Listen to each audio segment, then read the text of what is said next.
Hey guys, welcome back. I'm Go V or Go Home, and today we're going to look at bench work. Yeah, some people might enjoy doing bench work, some people don't. I wish I could skip it, but it's inevitable. It's either you have a 4x8 sheet propped up with a couple of legs, or you go a little bit further, you make a frame, you drill the plywood onto it, add some legs to it, and away you go. So, I mean, either that or you're doing it on the floor. Mm, sure. I mean, it is, more of a bird's eye view thing, but to each their own. But I'm going to show you how I did mine. And hopefully you can take away something from it. Uh, it's all a learning process, anyways. So here we go. So basically, with my layout that I'm currently making, I'm using 2.5 inch by 1 inch lumber, wood. the This stuff right here. So it's just your basic wood, and for most of my frames, this is exactly how I did it, where I have the two length pieces and the two end pieces drilled together in a perfect square, or in this case, rectangle. I'm just using this one as an example because going under the layout, well, it's not easy. So, anyways, depending on the length of it, you'll have your middle brace, or you'll have two other middle braces, and from there, you can just go bigger and bigger. So that's what I did here with my main yard. I have one giant section that's 7 feet long and 3 feet wide, and it just started like this. So from there, I've got a 1 foot wide section by 7 feet long. So inevitably, I made another one of these, but by those dimensions. When I went to set everything up, I used these 1x1 legs. Just grab one out here for you. I had cut it to length. They're all the same length, and they're all in the corners of each of my tables. Now, the way I designed mine, I've got about four main sections. Sorry for my hand. I've got my yard, which is one. I've got my peninsula, which is another. I've got that back section there, which is another, and that very back corner section there. So from there, if you think about it like 4 islands, and then adding bridges from island to island, which is exactly how I did this. So if we look at my yard, I've got the main table, and then with this section here, which is the 7 foot long section, you'll see that I put the legs at that end, but not at this end. It's because the legs here are actually holding this end up. So, yeah, that's basically how I did that. You don't need to put legs at both ends of this, and it just didn't make sense. I'm just saving on lumber costs. The same thing with this here. It was 7 feet long, which took us to about here, and then I needed to add another 32 inches to go out to there. But I only added the legs there because the legs here, well, it's just attached and it's holding it up. For the major sections, you'll see I put crossbeam. So I just cut it at the angles and drilled it in there. It's nice and secure. I've got one on the 4 corners. Now I didn't do it for all of them, even though I probably should. But well, that's how I do things sometimes. Again, trying to do things on a budget, but those are actually legs from my old layout. If you notice, because those are just scrap pieces, and I still have a bunch more that I can still use, but I'll get around to it.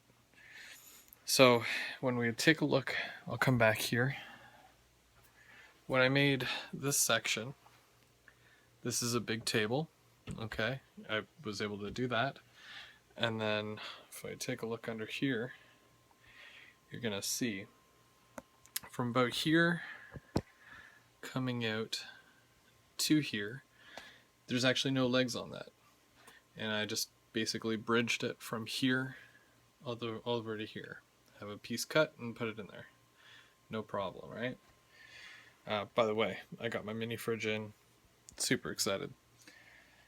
Now, when I was doing this, between putting the legs on, finding out the placement, finding out the measurements for everything, I was also planning ahead, which is very important because if you get to that certain point and you can't go back, or if you have to go back, then you're creating more work for yourself. So I had already planned out my backdrop, which now you can see is blue from my last update, which it was brown.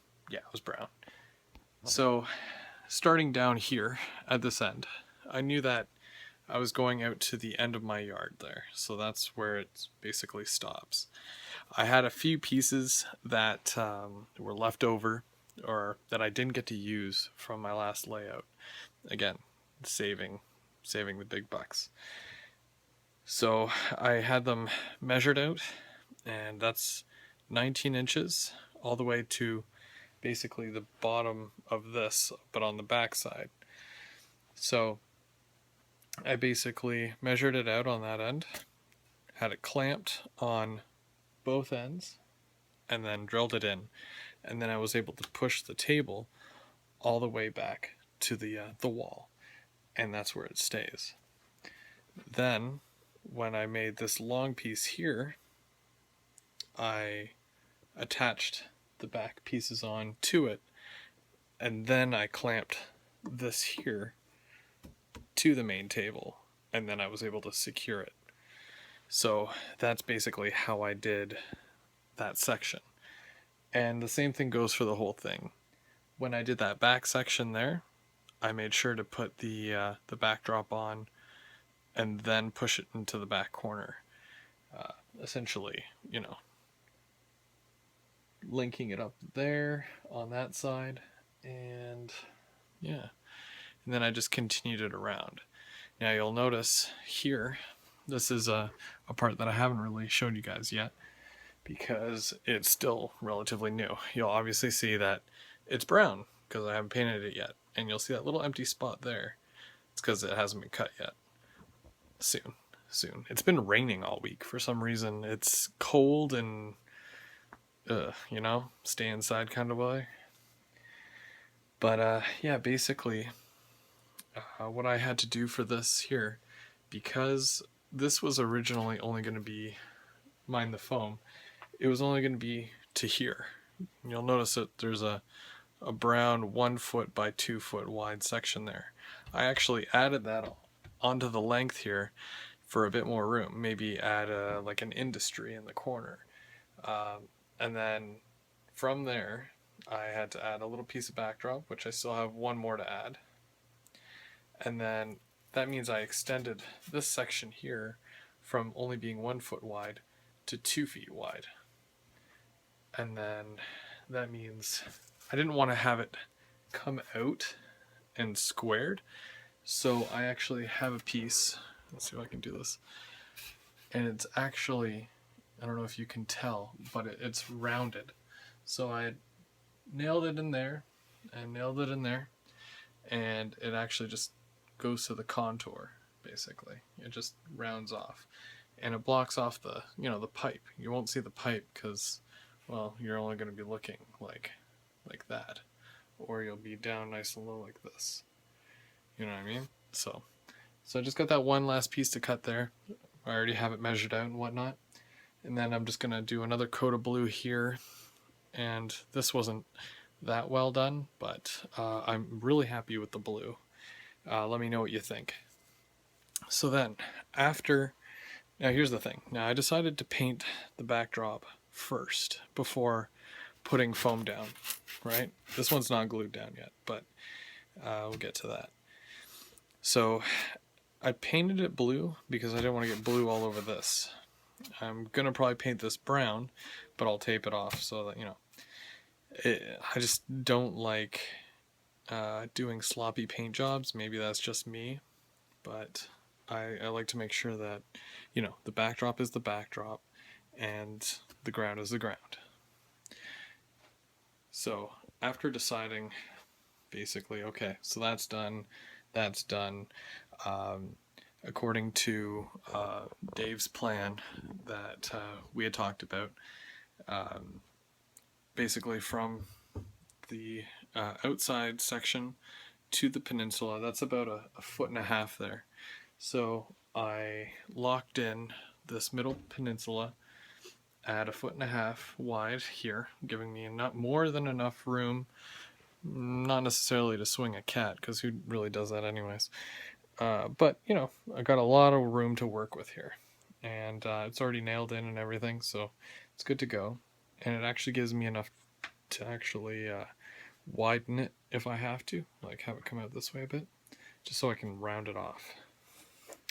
Then on this side here, not sure how wide this is, but I mean, I can fully extend my arms here, and you know, that's quite the distance. So I can actually bring it this way, which is pretty cool because I can make this even bigger, and it'll give me a lot more room up here for the ethanol plant.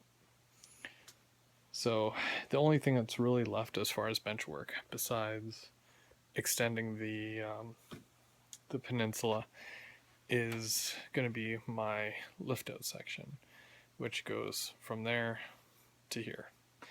I kind of have an idea of how I want to do it, but it might take a little bit to kind of work it out. I'll do a video showing what I did and whatnot. I have some of the wood, but I don't have like any hinges or anything, and I have to get a bit more wood because I don't have any quarter-inch left. No, sorry, it's half-inch. I use half-inch plywood, by the way, which is this stuff. You know what I mean? So what I'll probably end up doing is I'm going to put a lip just like this, and then for this section here, I'm going to have it come out to here, and then it's going to lift up like this, but it's going to be a lot wider than this because I've got like a 2-foot wide section here, and it's going to lift up, and then I'm going to put a locking device up here to hold it up when I need it open, and it'll just drop back down and, you know, bridge like that. That's my idea. We'll see what happens as far as that. Now, when it comes to putting your foam down, which the foam is part of the bench work, kinda, but we'll pretend. So, for certain sections, I think I might be doing different elevations. I'm not 100% yet because it's a huge risk. So, especially with the fact that I'm doing passenger cars, which are really long, it's not something I'm excited about, but it's something that I feel would be worth trying, even if I do fail at it. At least I can, you know, learn from it and whatnot, and you know, grow in that sense. But for now, we're just going to talk about a one level. So I took a piece of foam that goes from that corner there and comes out here a good 8 feet. So it ends right there where the crack is, and it starts up there. So you'll see that it's rounded off. Guess you're wondering how I did that. Well, I had a scrap piece of this masonite here that I basically worked a specific, because you'll see it flexes, and you can flex it a lot. It has a lot of flex to it. You just don't want to overflex it, because then if it breaks, then, well, there goes the scrap. You know, you have to scrap it because it just doesn't look clean. But I had a scrap piece, and I basically I tacked it on just like I did with this one here. So you'll see it's held up with the C-clamp at that end and at that end as well. But only instead of it being a straight piece, I did it for the curve, and I did it flat. Then I laid the sheet over top, and I went on the inside and I traced it out with a pen. And then you lift it up, and then you cut it out. So you cut out the curve. And this is basically what you're left with. It's a nice smooth curve. Then I went ahead and I glued it down. Now, for myself, I use no more nails. The problem with this stuff is, though, is that this is like $8 for one. Okay? One can did basically this from here all the way down. I want to make sure it actually stayed down, so I did use a lot. It was a little thick in certain areas, but again, I wanted it to stay down. So it really did work. And I used it on my old layout, but I went a lot thinner, and I felt that, well, it could have been the humidity and whatnot as well. There was no temperature. Like, the temperature was all over the place. I was in my garage, so it was really cold in the winter, right? Like, minus 20 or more. And then in the summer, the humidity would kick in, plus 30. So, yeah, it would lift in certain places, and it just wasn't good. You know what I mean? But now it's more of a controlled environment where I can, use a dehumidifier or a humidifier if need be, and make sure everything stays the same at all times. Because eventually, this pink foam does shrink on you, but it will take a long time. So I'm going to get as much use out of it as possible. So basically, after cutting it out and gluing it down, so you spread this out just like a glue. I spread it out all over, and then I use one of these things. Do I have one around? Yes, I do. I had a bigger one, but I use one of these, and you just, do that. Obviously more aggressive, and you do it all over the place. You do the whole thing, then you lay the pink foam down, then you can just put heavy objects on it all across it, usually in the corners, but I like to cover the whole thing because I want to make sure the whole thing sticks. And I'll even go over this after and make sure that it's still perfectly level, and it will be, because all the wood I made sure was perfectly level. It's good. It works. Extruded foam. Make sure it's not the one with the little balls in it, because you can't even carve that. So if I want to get into carving, it wouldn't work if it wasn't extruded. So stick with that. I think it also comes in blue, but I mean, come on, how cotton candy does this look right now? You got the blue and the pink. If I could keep it like that, I totally would. But I'm going to make it look more realistic, I promise. After that, basically, just to kind of recap, we go, do the wood base. Okay.